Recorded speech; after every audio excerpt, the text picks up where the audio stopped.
इस वक्त पूरे देश की निगाह जम्मू कश्मीर के रियासी पर लगी हुई है। जिस वक्त सारा देश दिल्ली में नई सरकार के गठन और नरेंद्र मोदी सरकार के शपथ ग्रहण समारोह को देख रहा था, एन उसी वक्त जम्मू कश्मीर का रियासी जिला गोलियों की आवाज से थर्रा रहा। इसी बीच इस मामले के बारे में एक यात्री ने जो बताया वो वाकई हैरान कर देने वाला था। उस यात्री के आंखों देख आल को सुनकर मौका ये वारदात की दास्तान का अंदाजा आसानी से लगाया जा सकता है। वे 6-7 आतंकवादी थे।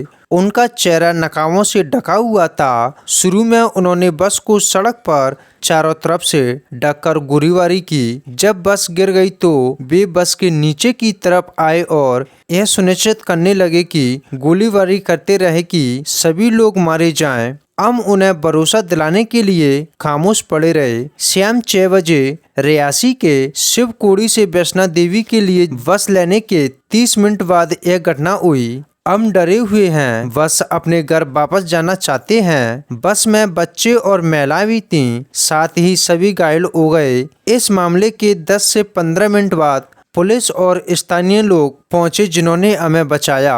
अस्पताल में इलाज करवा रहे एक यात्री ने बताया कि आतंकवादी लाल लपेटे हुए थे और एक बार 4-5 गोलियां चलाने के बाद रुक जाते। एक आतंकवादी तो बस के सामने आकर गोलियां चला रहा था। यात्री के मुताबिक गोली चलाने वाले ने काले कपड़े चेहरा ढका था, लेकिन उसने मिलिट्री जैसे कपड़े पहने थे और गले में लाल मफलर पड़ा हुआ था।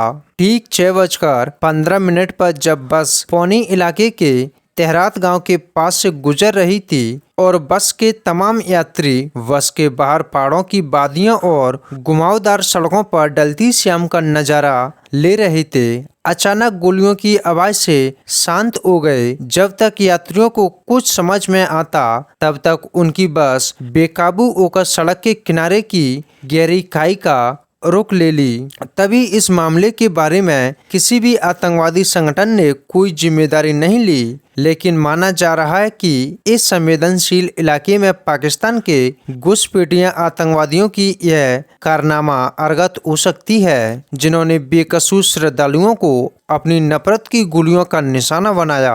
9 जून की शाम आतंकवादियों ने 30 यात्रियों को ले जा रही एक बस को अपना निशाना बनाया और ताबड़तोड़ गोलीबारी कर दी, जिससे करीब 10 श्रद्धालुओं की मौत हो गई, जबकि 33 बुरी तरह से जख्मी हैं। रियासी जिले में शिवकोड़ी से आ रही बस पर आतंकवादियों ने 1-2 नहीं पूरे 40 से 50 राउंड फायर किए। इस फायरिंग और गोलियों की गूंज ने जम्मू कश्मीर में एक बार फिर चीख पुकार से वादियों को दहला दिया और उनकी गूंज देश की राजधानी दिल्ली तक सुनाई पड़ी। इस आतंकवादी हमले को लेकर अमित शाह और राजनाथ सिंह समेत जम्मू कश्मीर के राज्यपाल मनोज सिंह ने अपनी संवेदनाएं जाहिर की। आतंकी हमले को लेकर विपक्षी नेताओं ने भी प्रतिक्रिया दी। कांग्रेस ने कहा कि जम्मू कश्मीर में श्रद्धालुओं से भरी बस पर आतंकवादी हमले की खबर है। इस कारनामा हमले में 10 लोगों की मौत की सूचना है और कई लोग घायल हैं। यह दुखद और शर्मनाक है। कांग्रेस परिवार के प्रति अपनी संवेदना व्यक्त करता है। पुलिस ने बताया कि शिवकोड़ी मंदिर से कटारा जा रही 53 सीट वाली एक बस गोलीबारी के बाद गहरी खाई में गिर गई। एक घटना शाम करीब 6:15 पर हुई। रियासी की एसएसपी मोहित शर्मा ने कहा कि शुरुआती रिपोर्ट से पता चला है कि शिवकोड़ी से कटारा जा रही यात्री बस पर आतंकवादियों ने गोलीबारी की। गोलीबारी के कारण बस चालक ने बस का संतुलन खो दिया और बस खाई में गिर गई। हादसे में 33 लोग घायल हुए। इस हादसे के बाद यहां चलाया गया बचाव अभियान अब पूरा हो चुका है। मरने वाले कई यात्रियों की पहचान अभी तक नहीं हो पाई। बस इतना पता चला है कि वो यहाँ के लोकल नहीं हैं। शिवकोड़ी तीर्थ स्थल को सुरक्षित कर लिया गया और इस इलाके को पुलिस ने चारों तरफ से घेर लिया।